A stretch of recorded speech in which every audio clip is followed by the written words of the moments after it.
شكرا يا ربي شكرا هديت قلبي شكرا. تم سوال کر رہے ہو کہ علمی لائن میں محنت کرنے والوں کو، پڑھنے والوں کو، پڑھانے والوں کو 24 گھنٹے میں کتنی دیر سونا چاہیے. تو یہ معلوم ہونا چاہیے کہ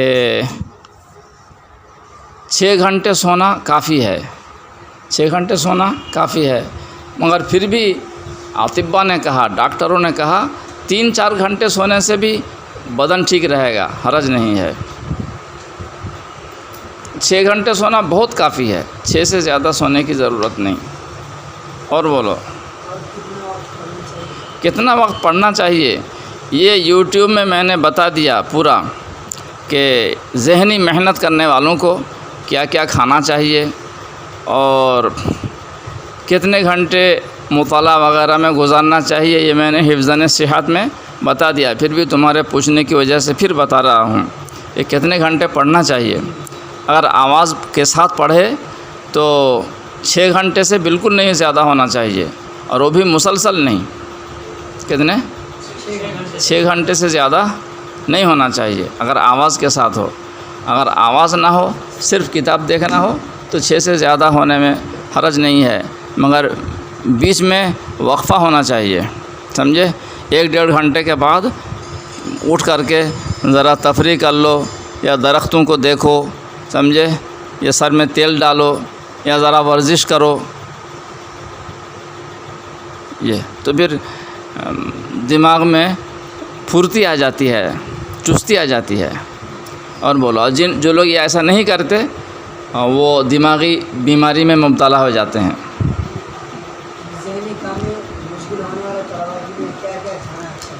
ذہنی محنت کرنے والوں کے لیے زیادہ پیسہ خرچ کرنے کی ضرورت نہیں. وہ لوکی زیادہ کھانا چاہیے. لوکی اس کو عربی میں قرعن بولتے ہیں، یقطین بولتے ہیں، اردو والے لوکی بولتے ہیں. بانگلہ بولے لاؤ، بانگلہ میں لاؤ بولتے ہیں، سمجھے. یہ کھانا چاہیے. اور کھٹی چیز، پیاز سے پرہیز کرنا چاہیے. کھٹی چیز سے، پیاز سے آنکھوں کے گناہ، زبان کی گناہ اور کان کے گناہوں سے دور رہنا چاہیے. زیادہ بولنا نہیں چاہیے، سمجھے. اور بیچ بیچ میں سر منڈانا بھی بہت مفید ہے. سر منڈانا بہت اور رات کو سر میں تیل ڈالنا اور تلوے میں تیل کی مالش کرنا اور ناخن پہ تیل لگانا بہت مفید ہے دماغی کام کرنے والوں کے لیے. کتنا ہی مطالعہ کرے، دماغی محنت کرے، پڑھے، تکرار کرے تو صبح کو بالکل چست ہو کر کے وہ آدمی اٹھے گا جو سر میں تیل ڈالے گا سونے سے پہلے، اور تلوے میں تیل کی مالش کرے گا اور ناخنوں میں بھی تیل دے دے گا. جس کو جو تیل مناسب ہو. ہمارے علاقے میں سرسوں کا تیل دستیاب ہے، اور سرسوں کے تیل کی فضیلت کنز العمال میں ہے. جس حدیث کا مفہوم یہ ہے سرسوں کے تیل سے علاج کرو. اس حدیث کو بھی ہم نے حفظان صحت کے موضوع پر یوٹیوب پر کہہ چکے ہیں. اور بولو کاجو زیادہ نہیں کھانا چاہیے. کاجو بہت گرم ہے، کاجو بہت گرم ہے، قیمتی ہے، گرم ہے. وہ تم کو پتہ نہیں ہے. کاجو قیمتی ہے. کبھی 1-2 کھا لیا. کشمش کھانا مفید ہے، کشمش کھانا مفید ہے. علی رضی اللہ عنہ سے بھی مروی ہے روزانہ صبح کو 21 کشمش کھانا، جس کو زبیب بولتے ہیں، یہ مفید ہے حافظہ کے لیے، کشمش کھانا. مگر کاجو بہت گرم ہے، زیادہ نہیں کھانا چاہیے. 1-2 کبھی کھا لیا. دوسرا بادام کھا سکتے ہو، مگر بادام یہ مولد الغاز بھی ہے، پیٹ میں گیس بھی ہوتی ہے اس سے زیادہ. جیسے مونگ پھلی سے تو بہت گیس ہوگی، وضو رکھنا مشکل ہو جائے گا زیادہ مونگ پھلی کھانے والوں کے لیے. چھوارا شادی شدہ آدمیوں کے لیے مفید ہے. ویسے خرما، کھجور کھانا مناسب ہے، حرج نہیں ہے. زیادہ نہ کھائے. روزانہ 3 چھوہارے رات کو پانی میں ڈال دے اور صبح کو پانی پی لے ناشتہ کے بعد، اور خورمہ بھی کھا لے۔ 3 مناسب ہے۔ شادی شدہ آدمی کے لیے 5 یا 7 سے زیادہ نہ بڑھے، بدن گرم ہو جاتا ہے۔ ہم لوگ دیکھتے ہیں جب گھر میں رہتے ہیں ٹھیک رہتے ہیں، جب مدرسے میں آتے ہیں تو ہاضمہ خراب ہو جاتا ہے۔ تم لوگ حفظان صحت کے اصول سے غافل ہو، تم لوگوں کو کچھ پتہ نہیں ہے۔ خریدا ہوا جو پانی پیتے ہو وہی ہاضمہ خراب کرنے کے لیے کافی ہے۔ خریدا ہوا جو پانی ہے، بوتل کا پانی، اس میں جو دوا ملاتے ہیں، اکثر کمپنیوں کی جو دوا ہوتی ہے وہ ہاضمہ کو خراب کرنے والی دوا ہے۔ وہ دوا کیوں ڈالتے ہیں؟ وہ بوتل کے پانی کو تم 1 مہینہ 2 مہینہ رکھ دو تو بدبو نہیں ہوگی، بس یہ باقی ہاضمہ کے لیے بالکل بیکار وہ پانی ہے۔ بلکہ جس علاقے میں رہو اس علاقے کی جیسے ہوا تم ناک سے لیتے ہو، اسی علاقے کی زمین کی تہ سے نکالا ہوا پانی پیو، انشاءاللہ ٹھیک ٹھاک رہو گے۔ اور روزانہ ہر طالب علم اور عالم کو کم از کم آدھا گھنٹہ ورزش کرنا چاہیے۔ کچھ نہ ہو تو صبح کو فجر سے پہلے 3 لیٹر پانی پی کر کے دوڑے کودے یا ورزش کرے تو بہت ضروری ہے۔ پابندی سے ورزش کرنا چاہیے، تب ذہن بھی تیز رہے گا۔ اور یہ حدیث نہیں ہے، عربی کہاوت ہے، العقل السلیم فی الجسم السلیم۔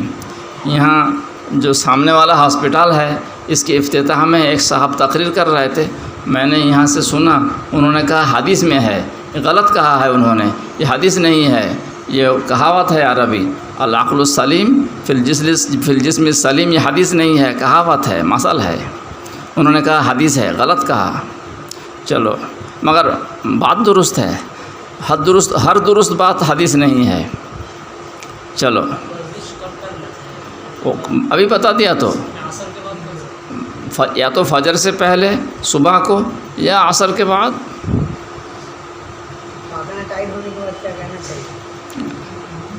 وہ جو فجر سے پہلے ہم نے کہا 3 لیٹر 4 لیٹر پانی پی کر کے کودنا، دوڑنا، ورزش کرنا، اس سے تمہارے جسم کے سارے اعضاء درست رہیں گے اور قبض کی شکایت بالکل نہیں ہوگی انشاءاللہ زندگی بھر۔ اسی ایک عمل سے تمہارا پیٹ بھی صاف رہے گا انشاءاللہ، ہاضمہ بھی قوی رہے گا اور پورا جسم انشاءاللہ مضبوط رہے گا اسی سے۔ اس کے لیے کچھ اور نہیں کرنا پڑے گا۔ میں نے کتنے آدمیوں کو دوا سے روک دیا، صرف ایک کام کروا دیا ان کو کہ فجر سے پہلے 3-4 لیٹر پانی پیو اور کودو یا دوڑو یا ورزش کرو، بس، اور کچھ نہیں۔ اس کے بعد بھوک لگے گی، سخت بھوک جب لگے گی تو ناشتہ پیٹ بھر کے کر لو تو خلا صاف ہوگا، پیٹ صاف رہے گا، ہاضمہ ٹھیک رہے گا، قبض کی شکایت بالکل نہیں ہوگی انشاءاللہ۔ اور جب بھی کھانا کھاؤ، کسی کو اگر قبض کی شکایت ہو، جب بھی کھانا کھاؤ تو 1 کپ پانی، 1 کپ کتنا ہوتا ہے؟ ہاں، پانی پی لو، پی کر کے پھر کھانا شروع کرو۔ خاص طور سے روٹی کھانے سے پہلے تو تھوڑا سا پانی پینا بہت ضروری ہے۔ بعض اطباء منع کرتے ہیں کہ کھانے سے پہلے پانی مت پیو، اس لیے کہ وہ ہضم کرنے والا جو رس گرتا ہے وہ اس میں ملاوٹ ہو جائے گی، مگر صحیح راجح قول یہ ہے تھوڑا سا پانی پینا چاہیے کھانے سے پہلے، تو اس کے کھانے کے ہضم ہونے میں مدد ملتی ہے۔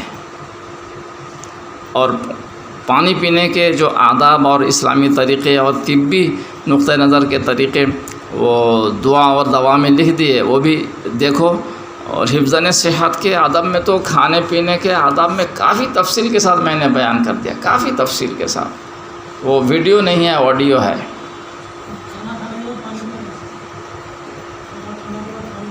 کھانا کھانے کے بعد برتن دھو کر کے پانی پینا تو سنت ہے، اور اس کی حدیثیں کئی ہیں، المقاصد الحسنہ میں ہے، اور امام غزالی کی احیاء العلوم میں اس کی حدیث ہے، احیاء العلوم کی شرح اتحاف السادۃ المتقین میں بھی اس کی حدیثیں ہیں۔ تو مگر بہت تھوڑا پانی پینا چاہیے۔ کھانا کھانے کے بعد زیادہ مقدار میں پانی پینا شروع کرو 1.5 گھنٹے کے بعد، 1.5 گھنٹے کے بعد۔ اس سے پہلے صرف تھوڑا سا پانی برتن میں ڈال کر کے ذرا دھو کر کے پی لو۔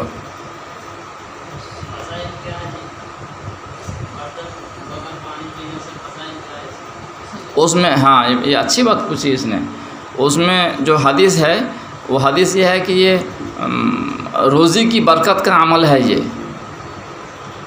اور میرا اپنا تجربہ ہے، میں نے جب سے شروع کیا تو کافی روزی میں برکت ہو رہی اور آمدنی میں بھی برکت ہو رہی ہے۔ ہاں، یہ حدیث المقاصد الحسنہ فی بیان کثیر من الاحادیث المشتہرۃ علی الالسنہ میں بھی ہے، برتن دھو کر کے پانی پینے کی حدیث احیاء العلوم میں ہے، احیاء العلوم کی شرح اتحاف السعادۃ المتقین میں ہے، کتب خانے میں اتحاف السعادہ بھی ہے، احیاء العلوم بھی ہے، اور میرے پاس المقاصد الحسنہ ہے۔ آسام کے علماء نے یا مفتیوں نے اعتراض کیا تھا، ان کو ان کتابوں کے صفحہ کو زیرکس کر کے اور کیا نہیں اسکین کر کے موبائل سے بھیج دیا، سب خاموش ہو گئے۔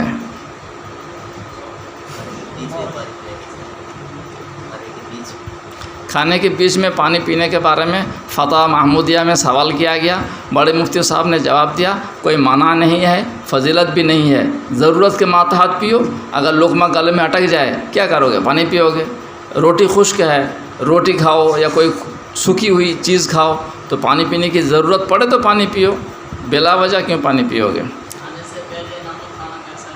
کھانے سے پہلے نمک کھانے کے بارے میں علامہ شامی نے لکھا ہے ومن السنۃ ان یبدأ بالملح ویختم بہ، وہ آداب طعام میں انہوں نے لکھا ہے، شامی جانتے ہو تو ہاں، رد المحتار، ہاں، اس میں علماء نے محدثین نے تلاش کیا تو کھانے سے پہلے نمک کھانا، نمک چکھنا اور کھانے کے بعد نمک چکھنا یا استعمال کرنا کچی نمک، یہ سنت سے ثابت نہیں ہے، کوئی حدیث نہیں مل رہی ہے۔ مشکات میں جو ہے نمک استعمال کرنے وہ یہ رسول اللہ صلی اللہ علیہ وسلم کو سالن نہیں ملا تو انہوں نے نمک سے روٹی کھائی اور فرمایا کہ نمک بہترین سالن ہے، مگر ہر کھانے سے پہلے نمک چکھنا اور بعد میں چکھنا اس کی حدیث نہیں مل رہی ہے، اگرچہ علامہ شامی نے بیان کیا ہے مگر محدثین کو حدیث نہیں مل رہی ہے، مجھے بھی نہیں ملی، اس لیے میں بھی عمل نہیں کرتا۔ پہلے کرتا تھا عمل، جب معلوم نہیں تھا، صرف شامی دیکھتا تھا تو عمل کرتا تھا، جب حدیث نہیں ملی پھر چھوڑ دیا۔ بڑے محدثین نے بھی کہا کہ ہمیں بھی حدیث نہیں ملی۔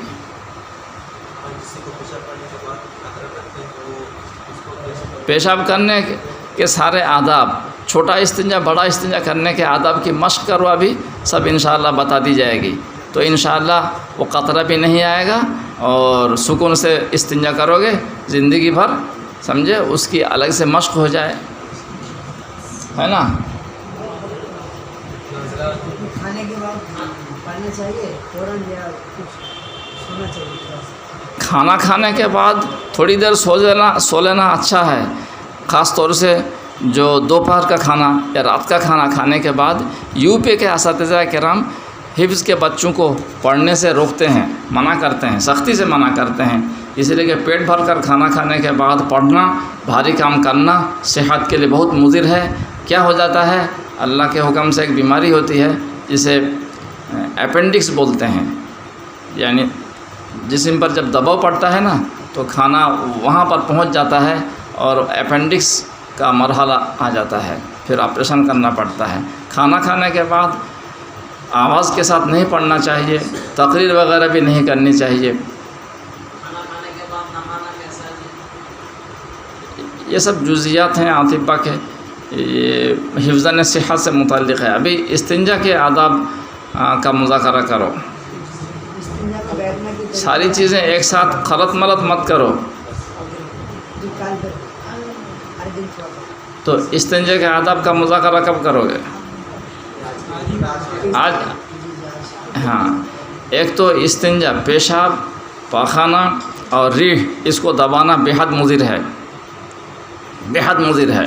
پیشاب کو اگر دبا کے رکھو گے تو پتھری ہو جاتی ہے، مثانے میں کیا ہوتی ہے؟ پتھری ہو جاتی ہے۔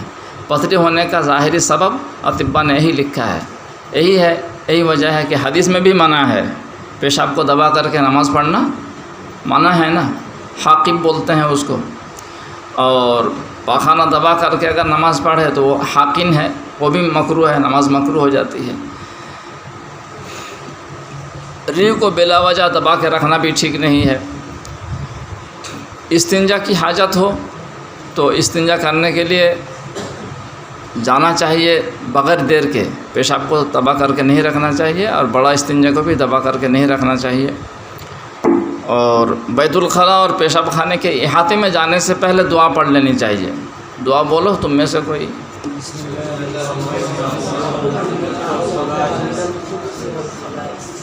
معنی کا دھیان رکھتے ہوئے 3 مرتبہ پڑھ لو تو اچھا ہے. کتنی مرتبہ؟ 3 مرتبہ. ہاں، چونکہ ہم لوگ ابھی خروج دجال سے قریب ہو گئے ہیں. اب جو شیطانی تسلط زیادہ ہو رہا ہے اور اس کے اسباب بھی زیادہ ہو گئے، اس لیے 3 مرتبہ پڑھ لو. میں بھی مردوں کو بھی مستورات سے بھی کہتا ہوں کہ 3 مرتبہ پڑھ لو اور معنی کا دھیان رکھتے ہوئے احاطے میں جانے سے پہلے. اور استنجا کرنے کے وقت کچھ کھانا پینا اور بات کرنا سخت منع ہے. یہاں تک کہ منہ میں مسواک رکھ کر کے یا برش وغیرہ رکھ کر کے جانا یہ بھی ٹھیک نہیں ہے. اس کو فقہا نے صاف منع کیا ہے. منہ میں مسواک رکھ کر کے بھی کچھ لوگ استنجا کرنے جاتے ہیں نا. ہاں، اس کو فقہا نے منع کیا ہے. فتح المعین والوں نے منع کیا ہے اس کو منہ میں مسواک وغیرہ رکھنا. کچھ لوگ استنجا خانے میں بیڑی پیتے ہیں، سگریٹ پیتے ہیں، ان سے بھی کہہ دیا جائے. کچھ لوگ منہ میں اور کچھ رکھتے ہیں.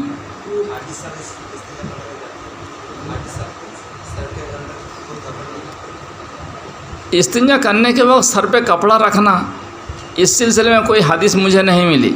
کوئی حدیث نہیں ملی. علماء کو دیکھتے ہیں، بعض علماء کو کہ سر پہ کپڑا رکھ کر کے جاتے ہیں، مگر کوئی حدیث نہیں ملتی. نہ صحابہ کے دور میں صحابہ کرام کوئی تاکید بھی کرتے تھے، ایسا بھی نہیں ملا. ہم کبھی سر ڈھک کر کے جاتے ہیں، کبھی سر پہ کچھ نہیں ہوتا ہے، جلدی ہوتی ہے تو ویسے بھی چلے جاتے ہیں. کوئی منع بھی ہم نے نہیں دیکھا کہ کسی حدیث میں منع ہے کہ خالی سر استنجا کرنا منع ہے، ایسا بھی نہیں دیکھا. اور جس میں شریعت خاموش ہو اس میں خاموش ہی رہنا چاہیے، ہے نا. جہاں شریعت خاموش ہے وہاں پر ہمیں بھی خاموش رہنا چاہیے. ابھی کھانے کے آداب نہیں چل رہا ہے. ابھی استنجا سے متعلق استنجا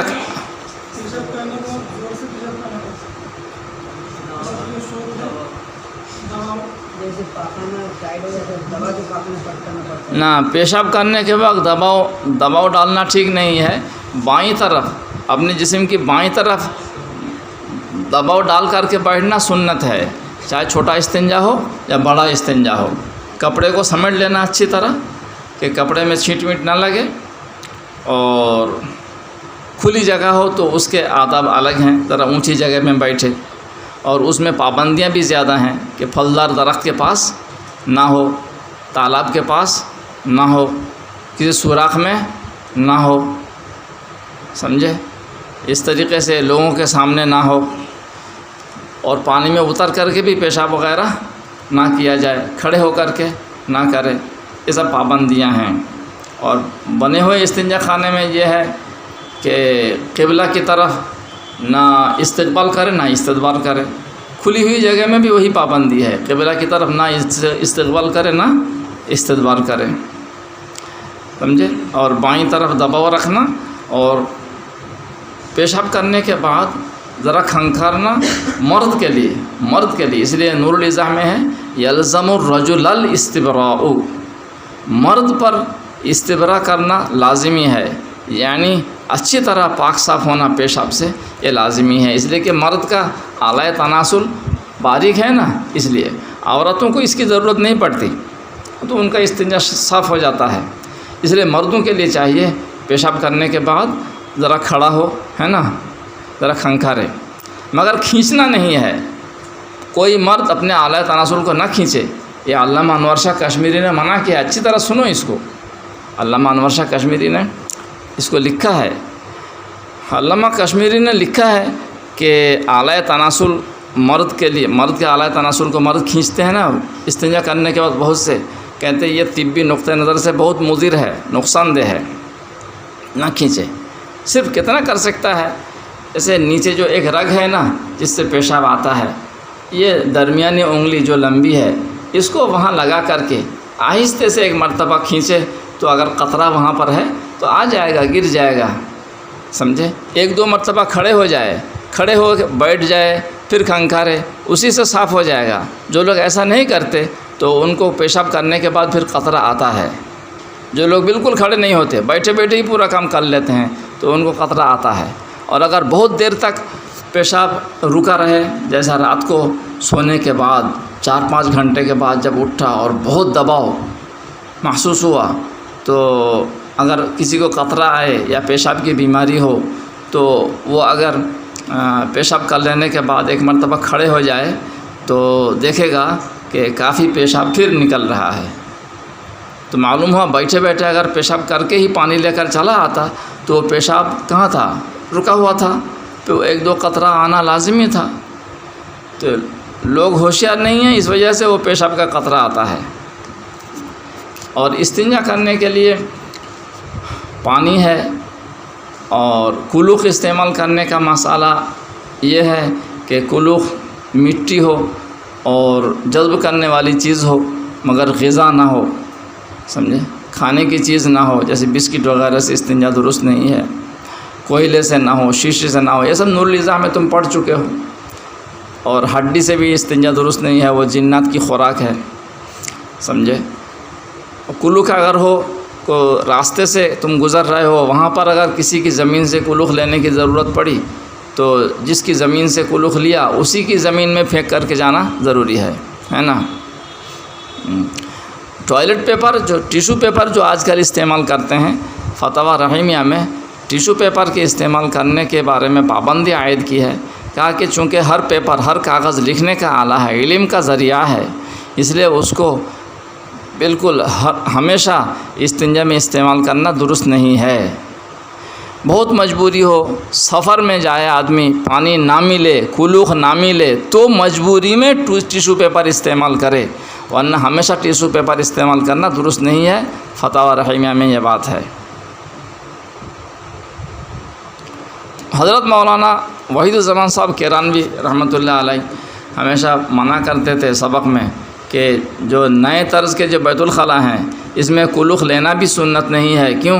تم ڈھیلا استعمال کرو گے تو وہیں پر رکھ دو گے، اور وہ اگر بیت الخلاء کے پین میں گر جائے تو اٹک جائے گا، اور مسلمان کو تکلیف ہوگی، مسلمان کو تکلیف دینا حرام ہے۔ لہٰذا صابن وغیرہ استعمال کرو۔ یہ بنے ہوئے موجودہ دور کے جو جدید طرز کے بیت الخلاء ہیں، ان بیت الخلاؤں میں کلوخ استعمال کرنا سنت نہیں ہے۔ حضرت مولانا وحید الزمان صاحب کیرانوی بہت کہتے تھے سبق میں، مولانا عبدالخالق مدرسی صاحب بھی بہت کہتے تھے سبق میں، وحید الزمان صاحب تو بہت کہتے تھے۔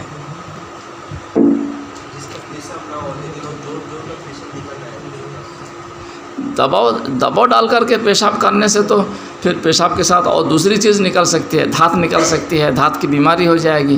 کیوں دباؤ ڈالے بلا وجہ؟ بلکہ اگر پیشاب رک جائے تو کھڑے ہو جائے، کھڑے ہو کر کے پیشاب کرنا تو بیمار کے لیے درست ہے۔ باب البول قائما، کھڑے ہو کر کے پیشاب کرنے کا ایک مستقل باب ہے حدیث کی کتابوں میں۔ جس کو پیشاب کی بیماری ہو، اور خاص طور سے جو لوگ احتلام کے بعد فوراً پیشاب نہیں کرتے، یا شادی شدہ آدمی مجامعات کے بعد 10-15 منٹ کے اندر پیشاب نہیں کرتے، ان کو یہ بیماری ہو جاتی ہے کہ ان کا پیشاب رک جاتا ہے اور وہ قابل علاج ہو جاتے ہیں۔ بہت تکلیف دہ یہ بیماری ہے، پھر ان کا آپریشن کرنا پڑتا ہے، اعلیٰ تناسل کے اندر یا تو پائپ گھسانا پڑتا ہے یا کاٹنا پڑتا ہے پورے اعلیٰ تناسل کو۔ یہ بہت ہی تکلیف کا یہ علاج ہے اور خرچہ بھی بہت پڑتا ہے۔ یہ غفلت کا نتیجہ ہے۔ احتلام کے بعد فوراً پیشاب کر لینا چاہیے، 5-10 منٹ کے بعد اعلیٰ تناسل صاف ہو جائے گا، پیشاب چالو ہو جائے گا۔ اور جو لوگ اس میں غفلت کرتے ہیں تو بیماری ان کو ہو جاتی ہے کہ پیشاب کرنے میں آدھا گھنٹہ 40 منٹ کا وقت لگتا ہے۔ اور پیشاب یا پاخانہ میں کرنے کے وقت بایاں پیر آگے بڑھا دے، ہے نا، اور نکلنے کے وقت دائیں پیر، ہاں یہ تو معلوم ہے۔ باقی بات چیت کرنا تو منع ہے، اور بایاں ہاتھ استعمال کرے۔ آسمان وغیرہ دیکھنے کے بارے میں بھی کتابوں میں ملتا ہے، آسمان وغیرہ نہ دیکھے، ہے نا، اور استنجا صاف کر کے نکل جائے، اور نکلنے کے بعد پھر دعا ضرور پڑھے۔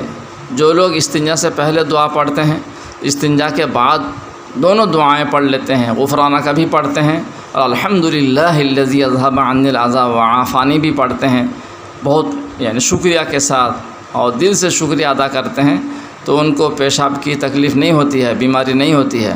اور بہت سارے لوگ بلکہ اکثر لوگ استنجا سے پہلے تو دعا پڑھتے ہیں جنات کے حملہ وغیرہ سے بچنے کے لیے، مگر استنجا کے بعد دعا نہیں پڑھتے، بہت سے لوگ نہیں پڑھتے۔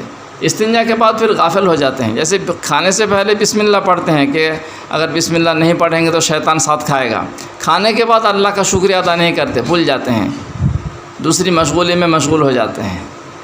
یہ استنجا کے بعد اگر دعا پڑھی جائے تو انشاءاللہ وہ اس پیشاب پاخانے سے متعلق کوئی بیماری نہیں ہوگی۔ ہاں، اور بہت دیر تک بیت الخلاء میں پیشاب خانے میں بیٹھنے سے بیماری پیدا ہوتی ہے۔ طول المکث فی الخلاء یورث الباسور، یہ اطباء کا مشہور قول ہے۔ بیت الخلاء میں بہت دیر تک بیٹھنا یہ بواسیر کی بیماری پیدا کرتی ہے، سمجھے؟ ایک مٹی کے ڈھیلا کو اس سے استنجا کرنے کے بعد پھر اگر وہ سوکھ جائے نہیں، ڈھیلے کو ایک ہی مرتبہ استعمال کیا جائے، یہ بات فتاوی کی کتابوں میں مذکور ہے، ایک ڈھیلے کو ایک ہی مرتبہ۔ چلو، اور کیا آپ کو یہ اہم بات ہے؟ استنجا سے متعلق ساری باتیں ہو گئی ہیں الحمدللہ، ہے نا؟ اور یہ استنجا سے متعلق بہت اہم سنت چھوٹ رہی ہے امت سے، جیسے امت عصا استعمال نہیں کر رہی ہے چلنے پھرنے میں، عصا لاٹھی جسے بولتے ہیں، عصا کی سنت چھوٹ رہی ہے۔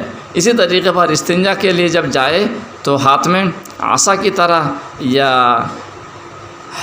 عنزہ کی طرح چیز لے، یہ سنت استمراری ہے، مستمرہ سنت ہے۔ عنزہ جانتے ہو تو ایسا عصا جس کے سرے پر نوکدار چیز ہو، حربہ جیسا ہو، رمحن جیسا آلہ ہو، سنت ہے۔ ہم بھی استنجا کرنے جب اٹھتے ہیں رات کو خاص طور سے تو وہ آلہ لے کر کے اٹھتے ہیں، اور مکان میں بھی اس کا انتظام کر رکھا ہے، اور اس لیے کہ استنجا کرنے کی جگہ میں شیاطین اڈا لیتے ہیں اور وہاں پر یعنی ڈرانے کی کوشش کرتے ہیں شیاطین وغیرہ، اور جنگلوں میں تو بہت ضروری ہے۔ یہاں تک کہ ہم لوگ جماعت میں گئے تھے اور ساتھ میں عنزہ نہیں تھا، ہمارے طویل سفر میں بہت پریشانی اٹھانی پڑی، اس لیے کہ یو پی کے علاقوں میں تو جنگلوں میں جانا پڑتا تھا، تو رات کو استنجا کے لیے جاتے تھے تو استنجا کیے بغیر واپس آنا پڑتا تھا۔